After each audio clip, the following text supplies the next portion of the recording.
Welcome to Iqbal arts classes channel. मैं Iqbal sir. आज मैं आप लोगों को इतिहास का पहला चैप्टर जो 12th क्लास में पढ़ना है, आगे कम्पिटिटिव लेवल में पढ़ना है, इसका नाम है सिंधु घाटी की सभ्यता।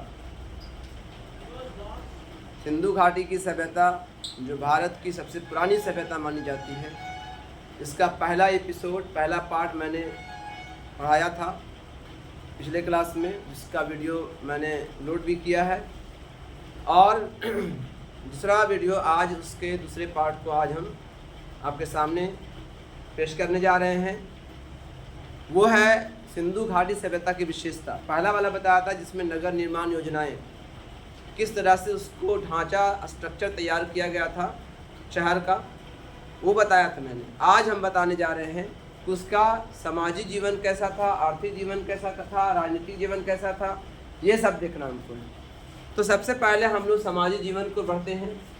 तो सिंधु घाटी सभ्यता का जो समाज था वो मात्र सत्तात्मक समाज था, यानी माता की सत्ता चलती थी वहाँ पर। माता जो है शक्तिशाली होती थी, पावरफुल होती थी, सारा अधिकार उनके हाथ में होता था।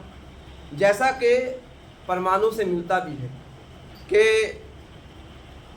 उनकी बहुत सारी मूर्तियाँ मिली हैं, देवी देवताओं की मूर्तियाँ, देवी की मूर्तियाँ मिली हैं, भारत माता की मूर्तियाँ वहाँ मिली हैं। तो इससे साबित होता है कि स्त्रियों के को बड़ा महत्व था और मात्र सत्तात्मक परिवार माना जाता था, यानी परिवार मात्र सत्तात्मक था, है ना। वहाँ के लोग शाकाहारी और मांसाहारी दोनों होते थे, शाक भी खाते थे और मांस भी खाते थे, यानी सर्वाहारी थे। तो वो शाकाहारी और मांसाहारी दोनों हुआ करते थे। और वे लोग सिले हुए कपड़े पहनते थे, है ना। खास करके चूँकि वहाँ पर नीडल्स मिला है, सुइयाँ मिली हैं, जो इस बात का सबूत है कि वे लोग सिले हुए कपड़े भी पहना करते थे। वो लोगों ने सबसे पहले कपास का भी खोज किया था। सिंधु घाटी सभ्यता में कपास की खेती के प्रमाण मिले, यानी वो सूती वस्त्र यूज करते थे, प्रयोग करते थे। सिंधु घाटी सभ्यता के लोग अपने को सजाते थे, है ना। स्त्रियां जो है साड़ी, ब्लाउज, घाघरा और चोली पहनती थी। मर्द लोग धोती और कुर्ता पहनते थे। मर्द लोग मोछ और दाढ़ी रखते थे। स्त्रियां जूड़ा बांधती थी, है ना।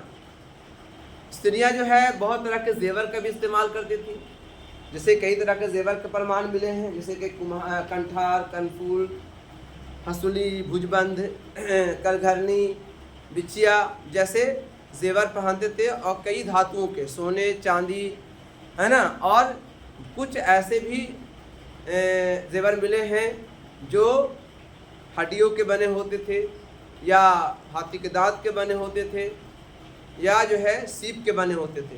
तो ऐसे भी वो लोग जेवर पहनते थे। स्त्रियां जो है खूबसूरत बनने के लिए स्नो पाउडर, काजल वगैरह का भी प्रयोग करते थे। कुछ जगहों पर जो है कॉस्मेटिक बॉक्स भी मिला है, तो वो लोग कॉस्मेटिक बॉक्स का ही प्रयोग करते थे। सिंधु घाटी सभ्यता में केश विन्यास, वहाँ के लोग, वहाँ की औरतें जो है अपने बाल को झाड़ती थी, सजाती थी, है ना, खूबसूरत बनती थी। तो केश विन्यास का भी प्रचलन था। शीशा कंघी का भी वहाँ प्रमाण मिला है, तांबे के शीशे मिले, आईना मिला है वहाँ पर, ठीक है। स्त्रियाँ जो है हर तरह का जेवर पहनती, बता दिया आपको। यहाँ इसके अलावा जो है वो लोग तांबे के बर्तनों में और मिट्टी के बर्तनों में खाना पकाते थे। वहाँ के मिट्टी के बर्तन बड़े ही खूबसूरत होते थे, है ना, डेकोरेटेड होते थे, उसमें जो है कलाकारी की जाती थी। इसके अलावा जो है वे लोग खटिया, खाट और चटाई पर सोते थे।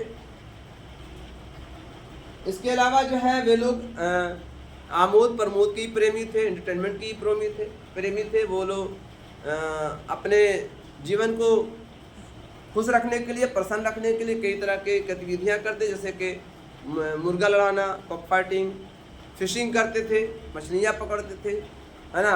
मतलब जीवन गुजारने के लिए कई तरह के आमोद प्रमोद के काम करते थे।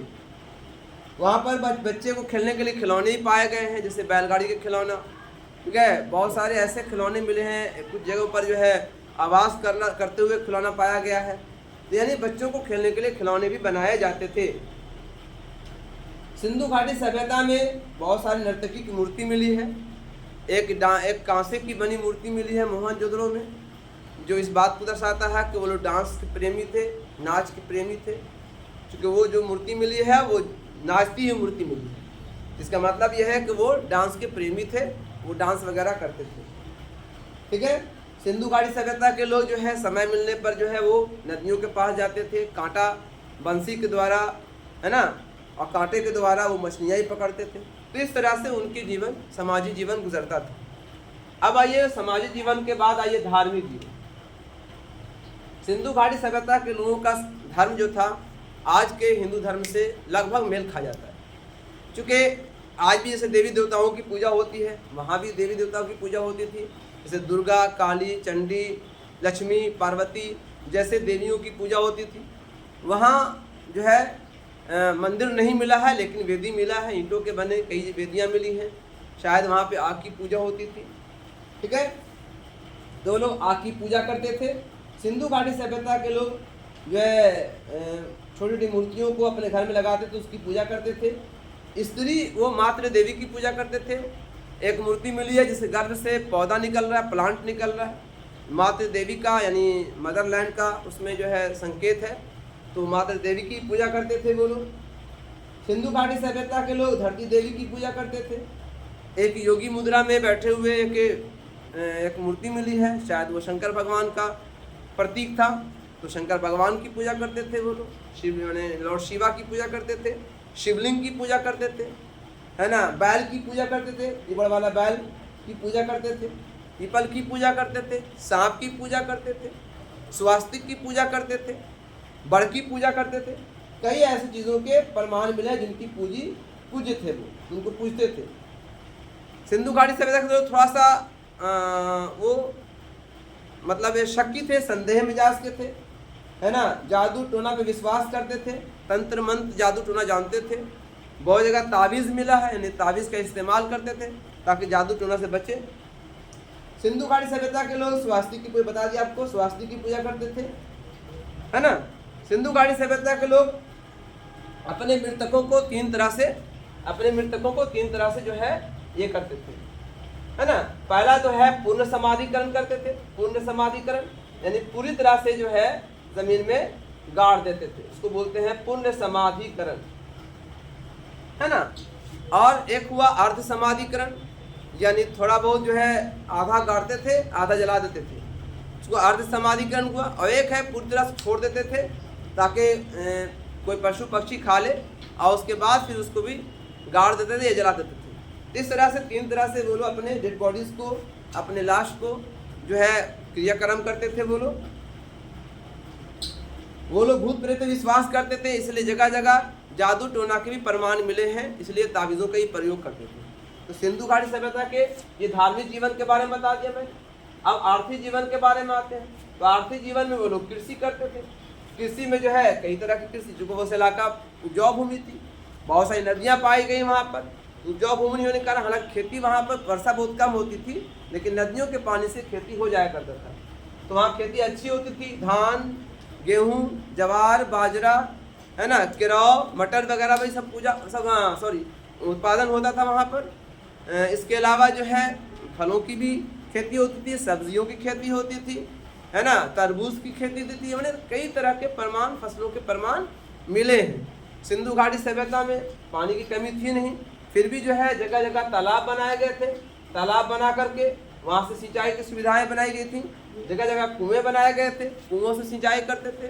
उसमें रेहट और लाठाकुड़ी जैसे या चाट वगैरह सिस्टम होता था, उससे वो सिंचाई करते थे। तो सिंचाई की सारी सुविधाएं मौजूद थी, खेती अच्छा करते थे वो लोग पशुओं को भी पालते थे, है ना। पशुओं में जो है बैल, गाय, सुअर, हिरन, है ना, बहुत सारे पक्षी को वो पालते थे, है ना। पशुओं में जैसे बहुत सारा पशु का नाम आता है, जैसे हिरन है, मुर्गा है, तोता है, उल्लू है, ऐसे बहुत सारे पक्षियों और पशुओं को पालते थे। ठीक है। कुबड़ वाला बैल जो उनको प्रिय माना जाता था, उनको भी पालते थे ये लोग। है ना। शिल्प कला का काफ़ी विकास हुआ था, शिल्प कला, है ना। मूर्तियाँ बनाई जाती थी, खिलौने बनाए जाते थे, इसके अलावा आपके जेवर बनाए जाते थे, है ना। और बहुत सारी चीज़ें उद्योगों में बनते थे। कालीबंगा में और कई जगहों पर जो है जहाँ पर कुंभकारों का मोहल्ला मिला है, जहाँ पर कुंभकार जो है बड़े पैमाने पर बर्तन बनाते थे, सुंदर बर्तन बनाते थे, है ना। और इसके अलावा मोहरें तैयार की जाती थी, तो सारी खिलौने तैयार किया, तरह तरह के खिलौने बच्चों को खेलने के लिए। अभी भी खुदाई के दौरान बहुत से प्रमाण मिले हैं, तो खिलौने तैयार किए जाते थे। तो शिल्प कला का काफ़ी विकास हुआ था। कताई बुनाई भी करते थे वो लोग, कपड़ा बनाने के लिए कताई बुनाई सिलाई वगैरह भी खुद करते थे या उद्योगों में करते थे। वे लोग व्यापार भी करते थे। यहाँ पे स्वर्णकार, कुंभकार, बढ़ी, सुनार, सब तरह के पेशा के लोग मिलते थे, अपने अपने काम में लगे रहते थे। वे लोग व्यापार भी करते थे, दूसरे देशों में जाते थे, व्यापार भी करते थे, है ना। क्योंकि यहाँ के पर व्यापार मेसोपोटामिया से होता है, ऐसे प्रमाण मिले हैं। मेलुहा शब्द आया है जो उसमें लिखा गया है कि वहाँ पे व्यापार होता था। यहाँ की बनी मोहरें वहाँ मिली हैं, वहाँ की बने मोहरें और जो सील्स हैं वहाँ यहाँ मिली हैं, जिससे साबित होता है कि यहाँ पर व्यापार होता था और व्यापार बड़े पैमाने पर होता था। आंतरिक व्यापार और बाहरी व्यापार भी होता था। व्यापार के लिए नौका प्रयोग किया जाता था। वहाँ पर जो है लोथल में एक बंदरगाह मिला है, लोथल में एक बंदरगाह मिला है जहाँ पर जो है यातायात के लिए वहाँ बंदरगाह बनाए गए थे, जो 132 मीटर लंबा है ना। 100 जो बंदरगाह जो मिला है वो कितना 128 मीटर लंबा है और 37 मीटर चौड़ा है। इसके अलावा वहाँ पर बहुत सारे नौका के प्रमाण मिले हैं। तो वहाँ पर वो लोग दूसरे देशों में जाते थे। सिंधु घाटी सभ्यता में व्यापार होता था और यहाँ पर एक अन्नागार भी मिला है। अन्नागार जो पहले पढ़ाया भी हमने, अन्नागार में जो है वो अनाजों को जमा रखते थे और उसके बाद उसका व्यापार करते थे।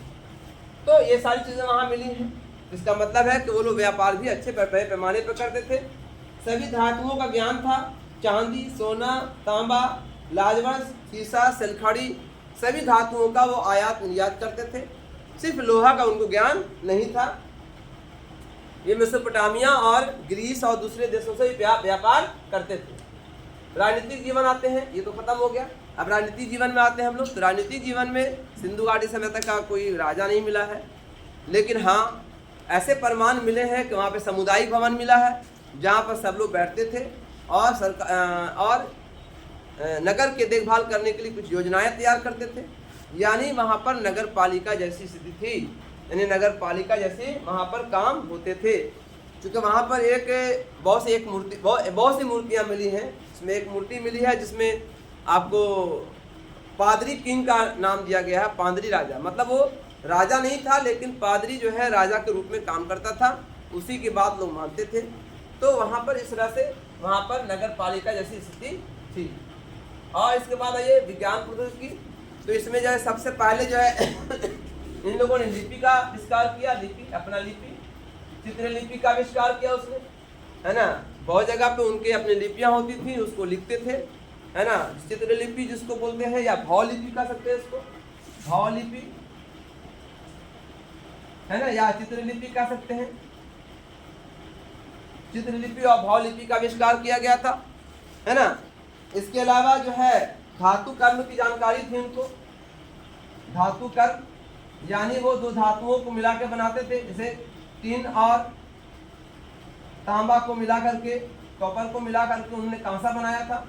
तो धातु कर्म का ज्ञान था उनको। उनकी जो सवारी थी, वाहन थी, वो बैलगाड़ी थी।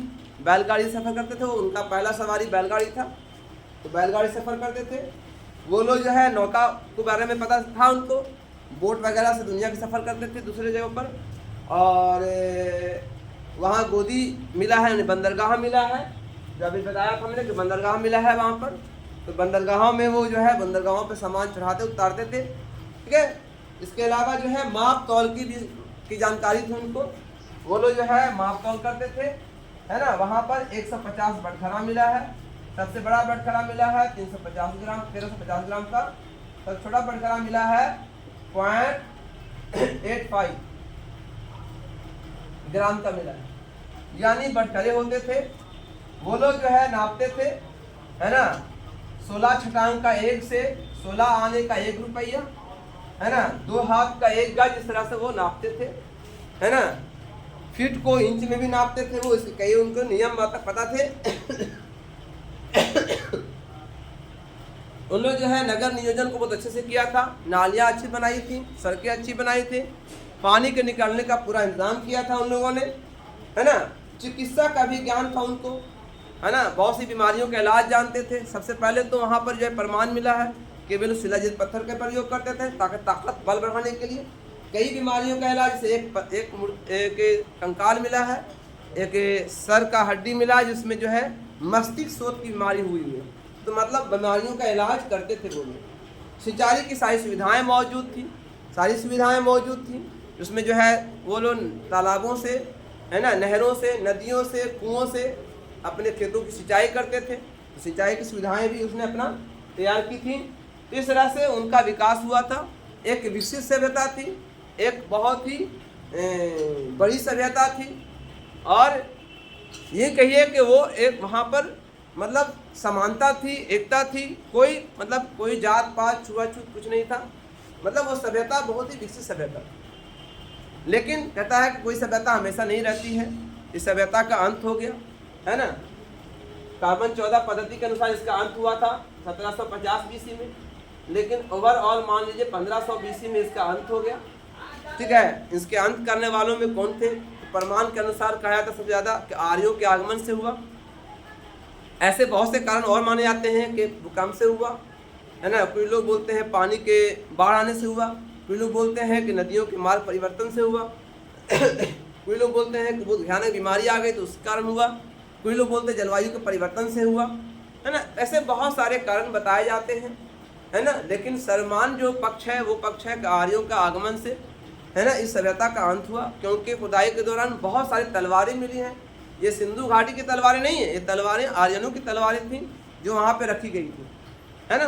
तो इससे साबित होता कि आर्यन आए, लूटपाट किया, ख़त्म कर दिया, उसको बर्बाद कर दिया, इस तरह से सभ्यता का अंत हो गया। तो यहाँ पर ये वीडियो अंत होता है, और आगे जो है जो भी क्वेश्चन आंसर होता है यानी ऑब्जेक्टिव टाइप का वो हम आपको देंगे, है ना। ये दो जो है पहला वीडियो मैंने पहले बनाया था, ये दूसरा वीडियो। इस तरह से मैंने एक शॉर्टकट 1-2 वीडियो बनाया है सिंधु घाटी सभ्यता के बारे में, जो बहुत ही आपका इन्फॉर्मेटिव है। ये इस वीडियो को आप लाइक कीजिए, शेयर कीजिए, सब्सक्राइब कीजिए, मेरे चैनल को बढ़ाइए, और आपका शुक्रिया, थैंक यू।